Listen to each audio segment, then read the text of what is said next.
Yeah, kind of weird, right? Sitting out here in the snow to make a little scripture video.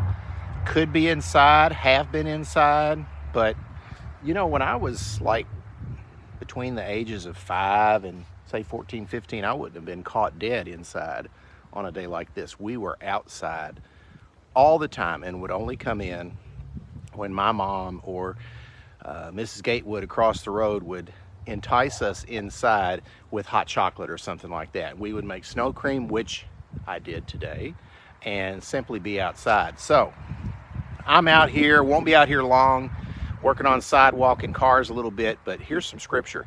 Tomorrow I will be teaching, or not tomorrow, Sunday morning we'll be teaching from Romans chapter 13. We've gotten that far.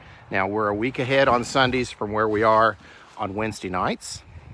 I know that's confusing and all that, but hey, anyway, Romans chapter 13, the first section of it, 1 through 7, talks a lot about our role in the face of government and authorities, and there's a lot to say about that, but the scripture I'm going to focus on here is verses 8 through 10, and then Sunday morning I'm going to talk about verses 11 through 14. We'll go into in-depth in a discussion about Romans chapter 13 in about a week and a half, but right now here is this.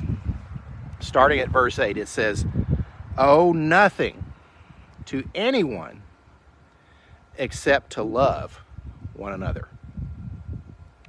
For he who loves his neighbor has fulfilled the law. For this, you shall not commit adultery, you shall not murder, you shall not steal, you shall not covet. And if there's any other commandment, it is summed up in this word, you shall love your neighbor as yourself. Love does not work evil against a neighbor.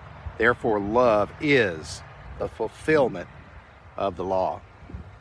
Now think about that. We get hung up on the 10 commandments for sure, and they are of magnificent importance.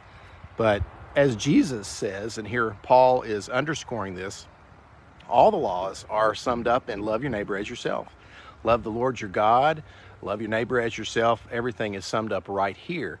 And to me, looking out across this pure snow, it's just white, Each and every direction shows just snow. And growing up back Wolf Pen Road in the Pendleton area, between Pendleton and Sulphur, we would have been outside all the time. We would have been going to the closest hills to go down on our sleds. We would have been having snowball fights. We would have been making forts. You name it, we did it, and we loved it. It was the best. This brings me back to feelings of childhood, just being out here. Yeah, it's freezing. My hands are frozen right now, but we wouldn't have ever thought of being inside. We loved it.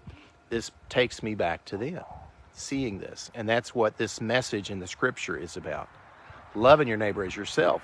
We as Christians, as followers of Christ, get very hung up on all the minute details.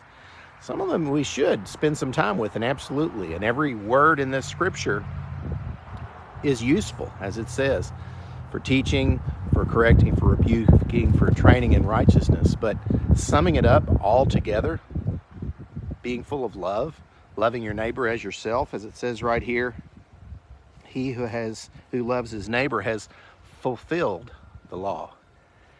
I hope and pray you feel that in your heart and want to be part of a group of people that will help you do better in that.